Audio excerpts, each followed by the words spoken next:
get a chance to do a proper review, because you say to children give me 5 minutes and they don't give you 5 minutes. Doesn't matter.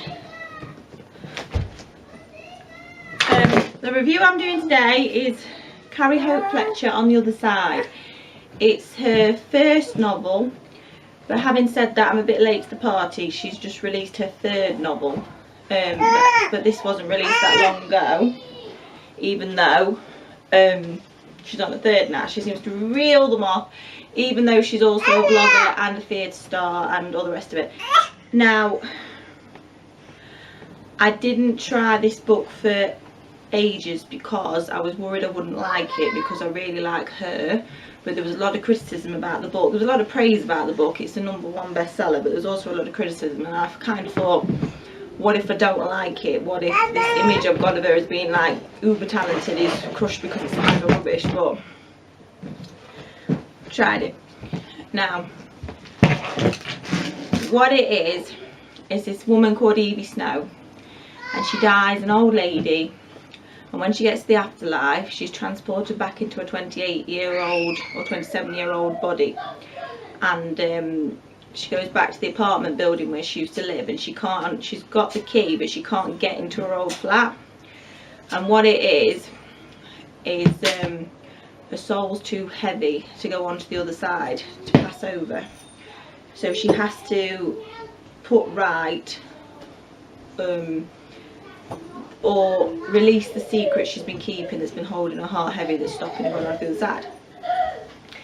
Which is a really original idea when you think about it, and it is a really original book. But what I'm going to do here is I'm going to discuss the good things first, and then I'll go on to the bad, and I will go on to people's criticism they had of the book and my reactions to that now I've read it. So the good thing about this book is, when it started and it was talking about the afterlife and what happens to souls that don't manage to pass through because they don't put things right and stuff like that, I was like, this is really original, this is so good, I can't wait to get into this book. It's quite exciting and unlike anything I've ever read before.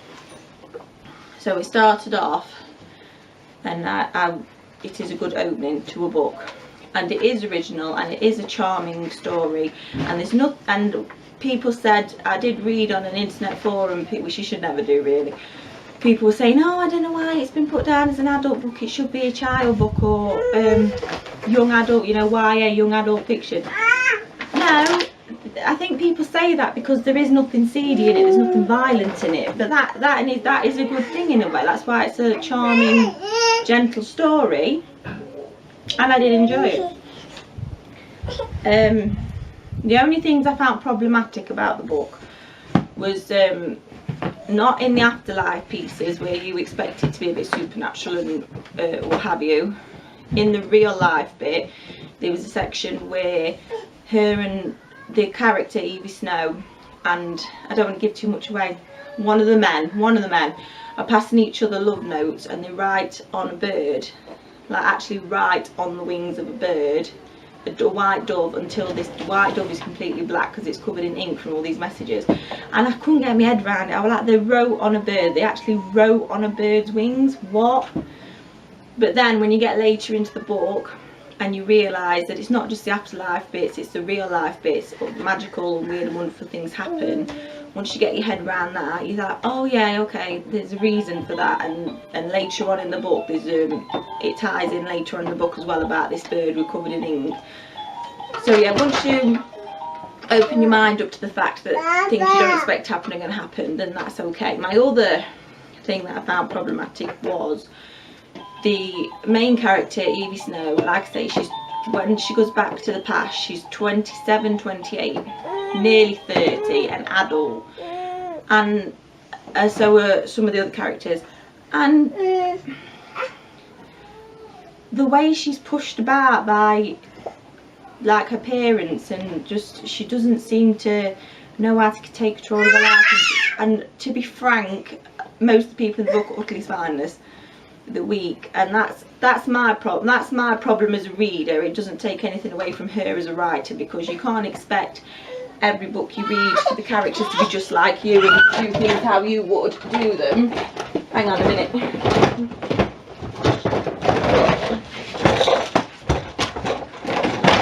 Sorry, she wanted the toy right at the back. Yeah, what's that, darling? So yeah, that I can't expect every character in every book I read to do things the way I would do them. So that is my problem. It's not. However, there is no indication in the book of what time period it's set in. So to make everybody's weakness and like, oh okay then I'll do what you'd want me to do, even though you treat me like rubbish. To make it more palatable for me, in my mind, the old scenes when she is nearly 30, I had to put it in my mind that it was set in the 50s or 60s or 70s or even early 80s, just to make that more understandable, her behaviour. Because for a modern day woman to behave like that, I'd just make her annoying for me. It'd make me want to shake her and go, what are you doing? So, but yeah, if you get it in your head that it's set kind of, you know, prior to women finding their own, and it makes it more palatable. They're the only two problems I found with it, because I did enjoy it and I would try one of hers again. And like I say, it was original. The criticisms that I read before I read this, one of them said it was a very vain book because it mentioned the main character's caramel curls one time too often, and it was obvious it was all about Carrie Hope Fletcher herself and not a fictional character. Now, Carrie Hope Fletcher has addressed this in one of her YouTube videos. She said that she doesn't understand the criticism that she uses herself in her books, because all writers use parts of themselves in their books. The only reason you know what she looks like and what she's about is because she's a YouTuber as well. And that's a very eloquent way of putting it, and it is true. Of course she's going to use parts of herself in her own books. But it mentions the character's curls about 3 times, 4 times max. It's not constantly on about her curls and what she looks like and things, so that's completely invalid. Same as the criticism about somebody put, I thought it was really harsh. Somebody said it was obvious writing wasn't for her and she'd only got the book deal because she was on YouTube.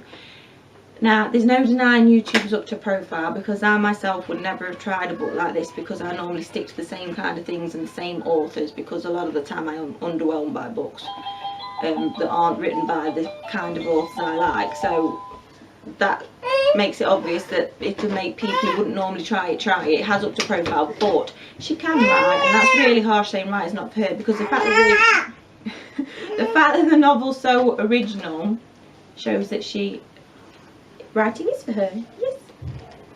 What's the matter, baby? Anyway, that's just my thoughts on it. There was a couple of problems in it for me, but I did, on the largest part, enjoy it, and I would try another one of hers. And my advice to anyone would be, don't read other people's opinions on it. If you want to try it. I'm going to go now. I forgot to bring it upstairs with me, but the next book I'm trying is a Jenny Colgan. I think it's called The Littlest Shop of Life Ever Happy Ever After, something like that. So I might share my thoughts on that. I might not, I don't know. Now this is the back of the book. Ta-da! That is the front of the book. Pretty Pinky. My baby down there. So yeah, if you want to try it. It says on the front a magical tree, which it is, but be warned, you might find the main character annoying, but you might not. You might think she's really lovely and putting other people's needs before her own, and which a lot of people do, don't they? So yeah, anyway, I'm going now. I'll see you next time, brand new video. Bye bye.